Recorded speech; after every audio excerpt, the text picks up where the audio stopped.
welcome you to the Principles of Marketing class. Unit 5, which talks about place. We are going to look at Session 2, Types of Channels of Distribution. Types of Channels of Distribution or Types of Distribution Channels. By the end of this session, you should be able to describe the channel structure for consumer products and industrial products.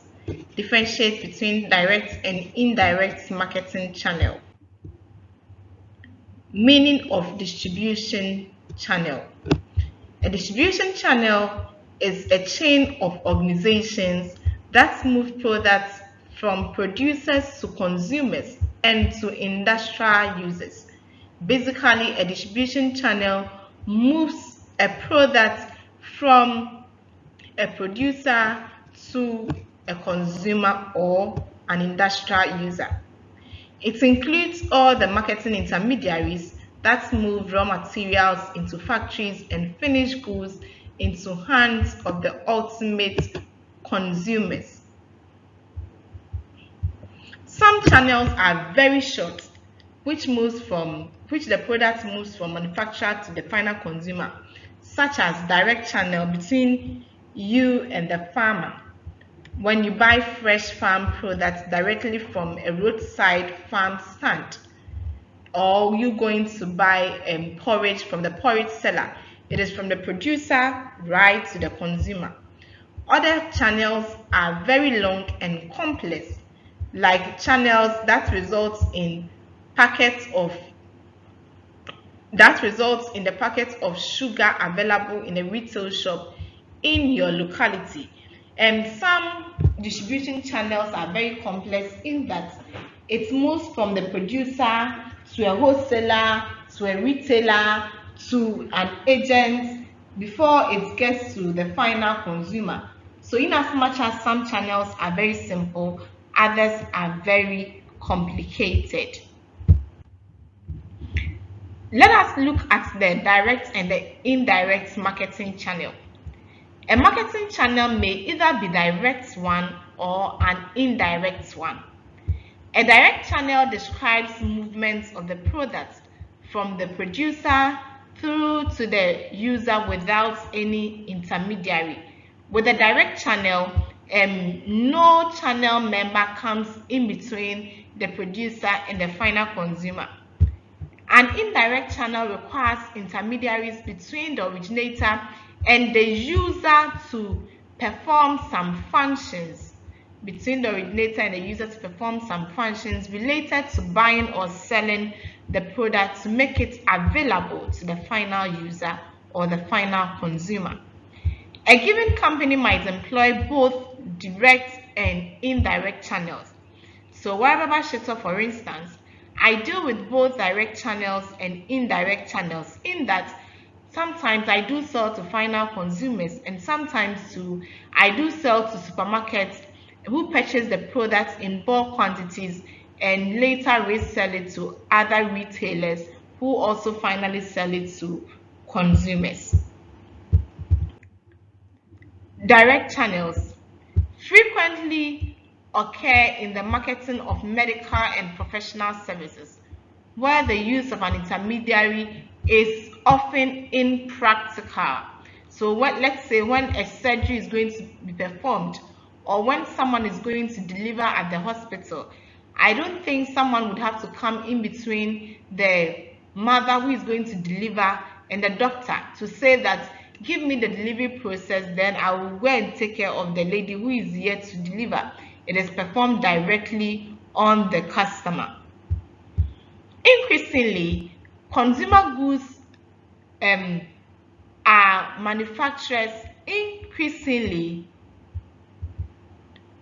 manufacturers of consumer goods are adding direct channels through the internet for at least some of their products to reach ultimate consumers.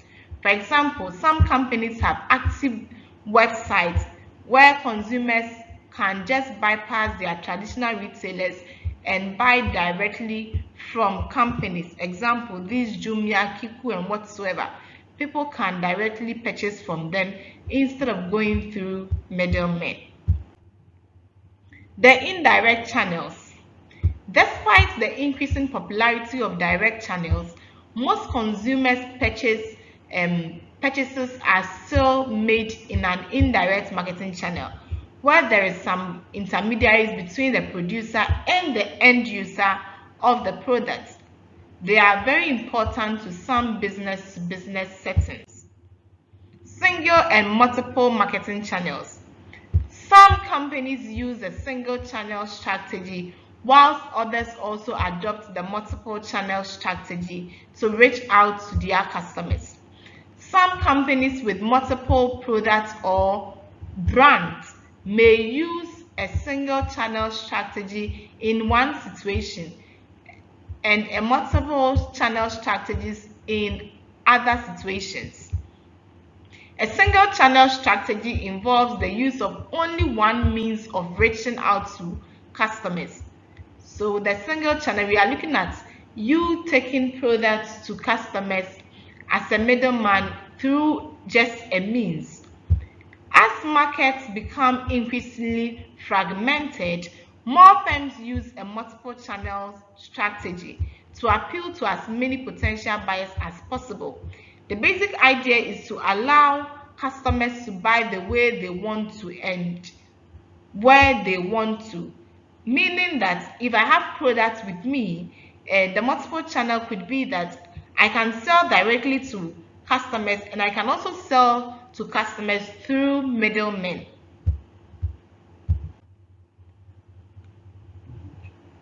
Distribution channel for consumer goods.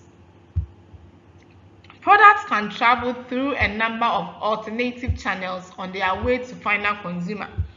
Depending on the marketer's objectives, different routes offer different advantages. And with all the distribution channels, every channel has its own advantage and disadvantage. The five main channels for distributing consumer products would be vividly discussed. We'll take them one after the other. Channel 1. With this channel, it is also seen as a direct channel of distribution. It is the shortest and often the most quickest way to distribute consumer products. Very short and the quickest way to distribute consumer product, that is from producer to the final consumer. For example, sales representatives from magazine distributors come to our doors and present their goods, and we stop at roadside fruit stands and buy fruit from the growers. Manufacturers may help us to order catalogs. There are some manufacturers you can just get to their website and order for your products. And some telephone sales of financial services are also examples of short or direct channels that employ no intermediary. Teaching, for instance, offer direct channel. Services run at the hospitals, accountancy services, they all offer direct channel of distribution. As more intermediaries are added, channels become longer and more indirect. Channel 2. The producer sells to the retailer, then the retailer sells to the consumer. This channel may be the most visible to us as consumers. We buy many different products through this kind of channel. We buy clothing, groceries, paints, and whatsoever. The retailers buy from producers, and we also buy from the retailers. So it is made up of 3 marketing channel members. Many manufacturers have special outlets that sell directly to consumers. We have the Akosombo Textiles, Within, and etc. Channel 3. The third type of channel acts a wholesaler between the producer and the retailer. So in this very channel, the producer sells to a wholesaler, the wholesaler sells to a retailer, then the retailer distributes the product to final consumer. It is used to distribute products such as drugs, hardware, and food items. Products that have a large market need, such as Chanel, products that have a large market need, such as a channel, since manufacturers often do not have a large enough sales force to reach the mass market effectively. So products that have a very large market and sell to a lot of people need such a channel, so that manufacturers can do well to send the product to a number of sales outlets or sales force who can reach out to the mass market as well. Wholesalers provide a large web of contacts. Wholesalers provide a large web of contacts that otherwise would be beyond the reach of most manufacturers. Wholesalers actually write down the contacts of manufacturers who can provide them with what they need to serve retailers and other customers with. So with that, they can create some level of assortment. They can buy different types of products that they can sell out to the other channel members. Channel 4. This is the longest of the frequently used distribution channels, which involves agents. Since agents provide another layer of intermediaries, they provide an even more extensive network of contacts. Agents bring together buyer and seller, just that there is no transfer of ownership, even though they may keep the product or goods in their custody. There is no transfer of ownership. An agent acts on behalf of the principal. It could be the manufacturer, it could be the retailer or the wholesaler. The fifth channel is just like channel 3, which has producer, wholesaler, retailer, and consumer, just that the reseller is replaced with the agent. So with the fifth channel, we are from producer to agent, then from agent to retailer, and from retailer to final consumer. The fourth channel, or the channel 4, is the longest channel and the most complicated channel among them all. This is the distribution channel for consumer goods. Distribution channel for industrial products.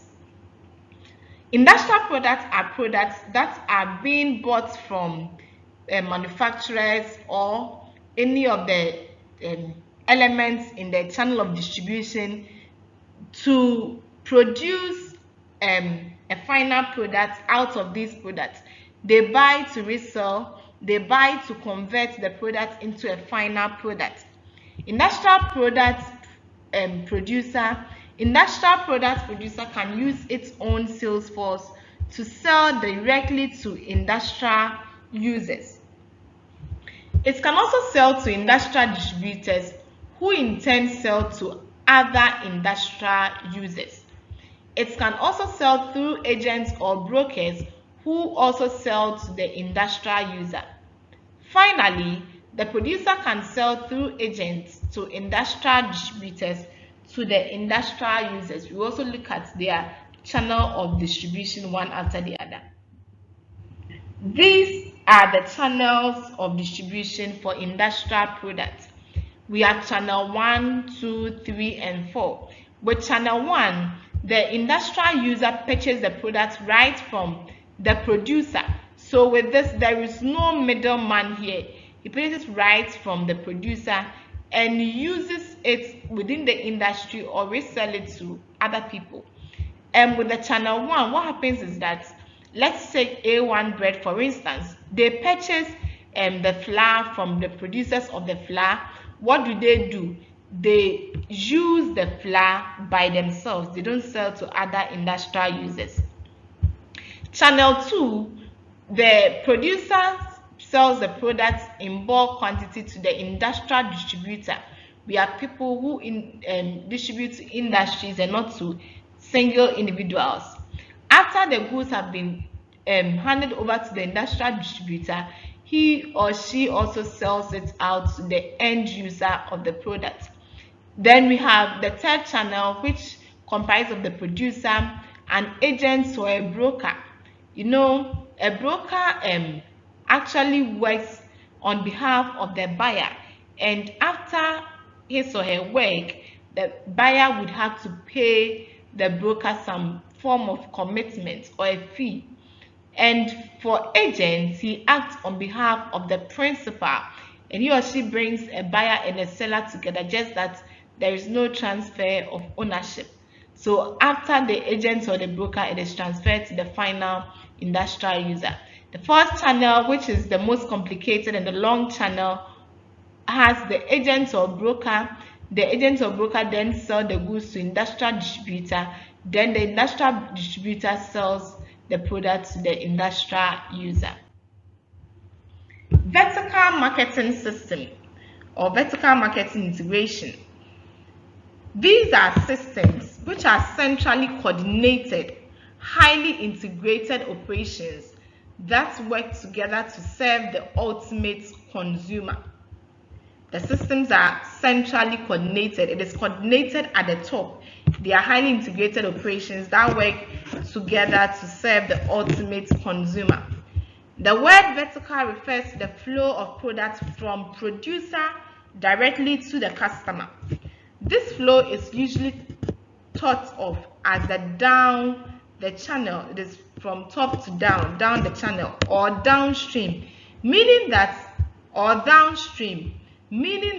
the product flows from the producer through to the customer. Vertical marketing systems are now used in a sized majority of a total sales of consumer goods. The three basic types of vertical system is the corporate, contractual, and administered channel system. So we are going to look at how the channel system is being coordinated by the central authority. Corporate channel systems. Vertical coordination in a corporate channel system is achieved through ownership of two or more channel members. So it could be on different levels of distribution. So it could be that with this, there is a corporate channel system when two or more channel members on different levels have ownership of the channel. A corporate channel system in which one channel member owns one or more of its buyers downstream is called forward integration. So it can mean that, let's say we have a producer, a wholesaler, and a retailer. So let's say the wholesaler can own the retailer. There are shops which are wholesaling shops, but they also run a retailing shop. When the retailer belongs, or the retailer organization belongs to the wholesaler, it is known as forward integration. Other companies attempt to improve the efficiency and effectiveness of their marketing channels through ownership of one or more of their suppliers, not their buyers. This practice is called backward integration. The opposite of the forward integration is backward integration. So with the backward integration, it could be that the retailer rather owns the wholesaler. The retailer could own the wholesaling organization. That is a backward integration. But forward integration is when the wholesaler or the top elements of distribution channel owns the one which comes after that element of distribution. That is when we say we have the forward integration.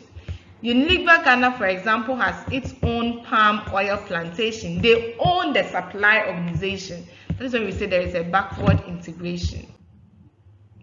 The global integration of marketing channels allows companies to take advantage of the strength of various countries or regions of the world to maximize marketing efforts.